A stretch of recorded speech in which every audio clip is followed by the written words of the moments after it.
You don't know how long I've been looking for you. I'm a ghost. Actually, now I'm your ghost.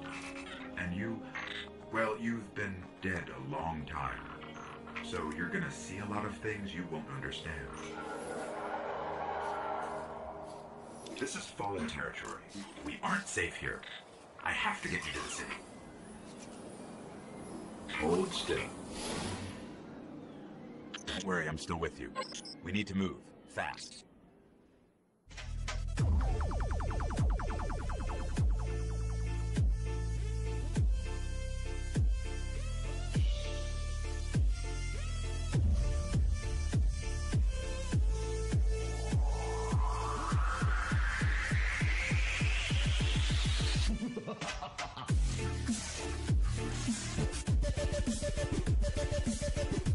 Or something, because this guy he packs an extremely brutal bunch. I mentioned last time that we may have been a little bit underleveled to take on this encounter, but nonetheless we're ready for action, and my team will beat this Devil Walker. He is massive and has a bunch of different attacks, and I think this is where Destiny gets really exciting. When you throw in all these different types of enemies, when you add in your friends and comrades, and when you place a very large and or unique enemy, someone that has a totally different attack pattern than what you're seeing in the regular field of play. You're not just running into grunts and drone type creatures basically, but you've got a guy who is launching rockets, he is stomping around, and he is eating up the damage. Luckily my team was all about reviving me and all about reviving each other and keeping us all in play as long as possible. I thought it was interesting just to be able to watch their perspective as they come to me. That was implemented really nicely and really well. I am supercharged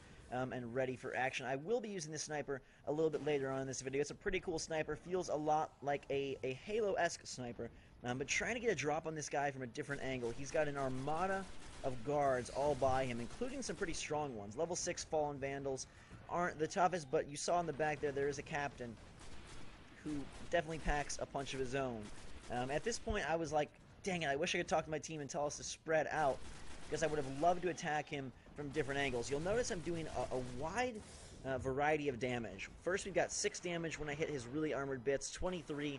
If we hit a soft spot, I will be able to do over 30 damage. Now, I know some people aren't a fan of like aiming down the sights. They aren't a fan of the numerical base damage, but I like it on this kind of encounter when I really have to pinpoint my attacks. And so going for his big red head is not going to yield me the same results as if I hit his joints underneath all of his tough armor.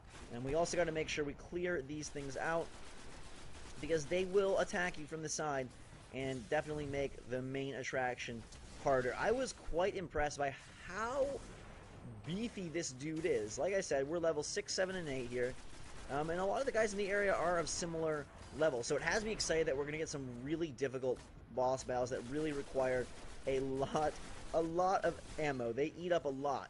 We're about to run into, though, my only concern, or I guess one of my primary gameplay concerns with Destiny, which is ammo loss. You'll notice right now that I've got about 52 shots left.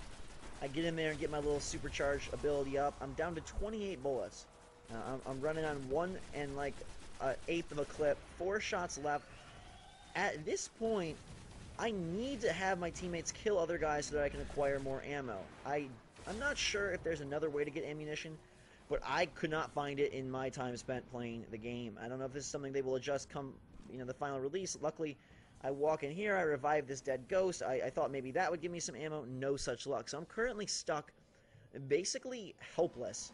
I cannot assist in battle. I mean, I can go in here and try and melee this guy, but I need to get near a dead enemy so that I can collect their goodies. At this point, I was like, I don't even care if I die. Maybe I'll respawn with at least a little bit of ammo. Jasmiz comes back in. Will you save me, Jasmij? Thank you so much. I appreciate it. Mwah. And we're back. We get a full clip. So, I don't know if this encourages you to die and respawn. I feel like you don't want infinite ammo. That doesn't become very fun either. But in a game that's all about just running around fighting foes that will respawn in certain places and dealing with massive, gun battles and enemies that are going to take a lot of effort and a lot of time. Good God. What is this guy launching? Why is he zeroing in on me all the time? But they've got to find a little bit of a workaround for this ammo. Now, if I'm missing something major, please forgive me. Like I said, I don't know everything about this game. I just know what I've played. But yeah, the ammo problem seemed to be a decent one. But you're going to get to see the sniper. I finally got some special ammo. And here we can come in here and pick him off. Doing more damage, obviously, because it is a sniper. But I really want to get his weak points. That head, the top. It's not a typical game where, oh, the red spot's the weak point. We actually are looking to hit his underside, which I thought was pretty cool. And as you see, his health meter is beefy. We've got 3 players going ham on him, and he's not even sweating. I kind of want to leave this run for a little bit of time so you can see all of his different effects. The grenade is pretty helpful, but he has a close-range stomp, so if we get close, he will try to shake us off. He's got his rocket missiles that he launches. He's got an underside, like, gun thing that he's using to keep us at bay. We can deal damage to him, though, where he gets in sort of a grounded position, where then we're trying to come in and really do damage. I'm looking for any ammunition I can find, trying to get a beat on this guy. He just keeps slamming his big belly into the ground to really hurt us. But now we're playing the smart game. Now we are spreading out and utilizing multiple angles to take this dude out. He still has that close range attack, though. It does not allow me to get beside him like I want to, so I'm trying my best to just, what can I do here? He's launching out little grenades and really putting us in a bad spot. You'll notice that my teammates are pulling out their Sparrow, their little vehicle that you can call at any time. Now, I didn't use this that much. I'm more a fan of on-foot gameplay, and I like exploring the world that way. I think it feels more vast and just more intimate and intense from a first-person on-foot standpoint. But you can call this vehicle at pretty much any point to maneuver around the world, and I have heard people who do really enjoy it. I'm not one of them, but maybe you are. I think it controls fine. I just don't really like traversing by a vehicle. Now, we're picking each other back up, clearing out enemies. You've got a sniper up there, if you can see him above the Devil Walker, and this guy, he just takes a lot of damage. So I'm going to skip forward a little bit, and let's see if we can beat this dude and reach the real boss. Devil Walker is almost down. We've got him to just a sliver of health as he tries to slam us out like some sort of crazy robotic wrestler. It's not going to cut it. We're spread out. We figured his patterns, and we are really going for those joints. He's down, and this might be his final hurrah. He summoned in this army of fallen flyers here to try and defend him, but it will not be enough. We are going to take out the Devil Walker. I think if we were a little bit higher level, it probably would have gone quicker, but because I'm 6, my teammate's 7, and one guy is 8, it seemed to just be an everlasting battle. All in all, it took about 10 minutes, which really isn't that bad. But now we're on the hunt for Sepix Prime, and I wanted to make sure we got to see both bosses in this video for you guys. I was really...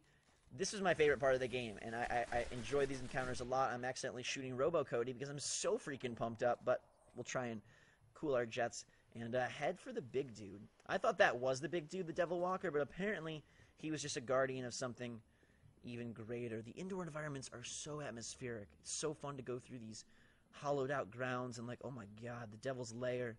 Clearly someone devious has been taking up residence here, and what in the world?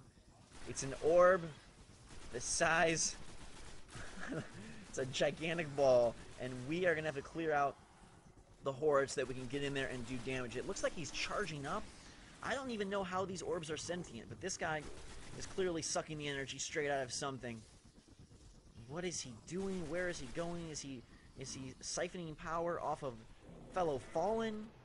I don't know what he's doing, but this is clearly our target. He may not look like a boss, but he sure is one, and now Sepix Prime is ready for us. Again, you gotta target your strikes, because 34 damage if you get his soft jelly bits. You want to hit him where the goo is really, really, really soft, and that grenade is just popping off 51s.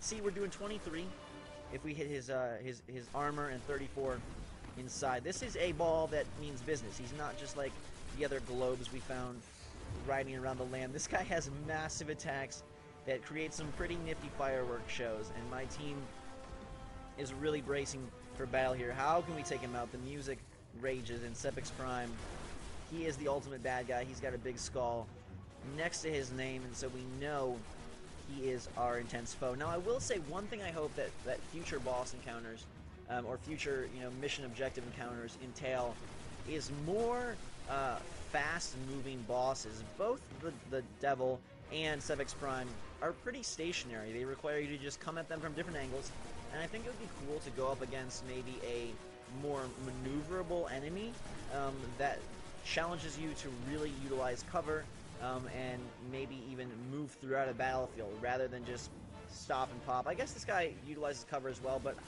I mean in more of a dynamic way versus just duck and pop and duck and pop. Nonetheless, this was still so intense. And like I've mentioned many times before, playing this with friends I think is going to increase your experience so much because everyone's going to be like, oh my god, there's ammo over here. Okay, I need ammo. As you can see, I'm getting really low on ammo again and running into an instance where I'm like, I wish I had an ammo dealer who I could carry in my back pocket because I got nothing in that primary. And the sniper here is really good. You can see we're popping 408 damage. I was so happy that the sniper felt good.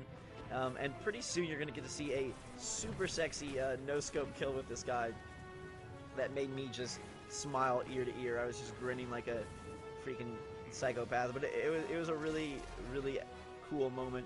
Throw in my supercharge in there for over 800 damage. A lot of people have been concerned that this game is just Borderlands with prettier graphics, but I really do feel that the controls and the mechanics and just sort of the stylistic choices that they made from a gameplay standpoint differentiate it. Okay, first of all, the guns feel very different.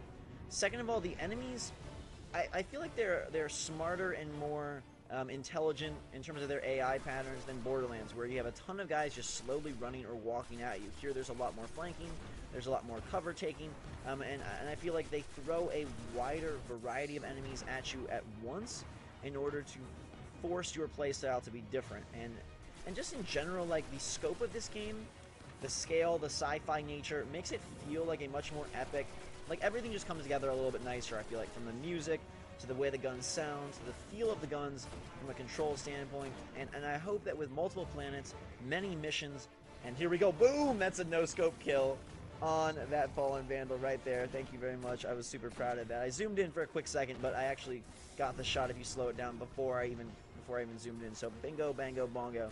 But yeah, like, I played the Borderlands games, and I've enjoyed them, but I have much more hope and anticipation for this one. I think it's got a much more intriguing world. I think that the setup visually is much more conducive to really epic moments. I don't know that I ever felt like Borderlands has big bosses, but it still sort of feels, to me personally, I just never had the scope that a Halo type game delivers within Borderlands. And this is early game, this is alpha. I'm very intrigued and optimistic that the final game can deliver us some really cool encounters and some really epic quests that hopefully will be super memorable, that you can take your friends on these missions that aren't just for, you know, some extra loot or some extra XP, but that have scenarios that are really cool. And I think that's going to be Destiny's biggest challenge, is can they create environments, scenarios, missions that are able to maintain the focus and the intensity and the memorability of a single-player game within their more multiplayer structure. I'm still holding out for a cohesive campaign. I think that would be really cool. I like this world. I like the Guardians. I like how it all looks. I'm intrigued to see what happened, you know, with this tower and with the Guardians and with the different planets and with these giant glowing orbs. But if it's just a game of encounters and strike missions, we probably won't ever get that. So I hope that there is a little more story than this leads on, but I think it and Borderlands are different, and they're going to release close to each other. Borderlands, the pre-sequel, and Destiny, so you'll have a chance to compare them directly, and I think if you play them back-to-back, you'll be able to notice the differences. They might not be as huge as some people were hoping for. There definitely are similarities, but I think that Borderlands and Destiny are unique enough from each other that you will not, like, they could not be in the same series. I mean, a futuristic Borderlands would not feel like this. Just a lot of it's in the feel of the guns, a feel of the controls, and that's something that you have to play for yourself to really comprehend. I can't convince you of it via words. It must be done through actions.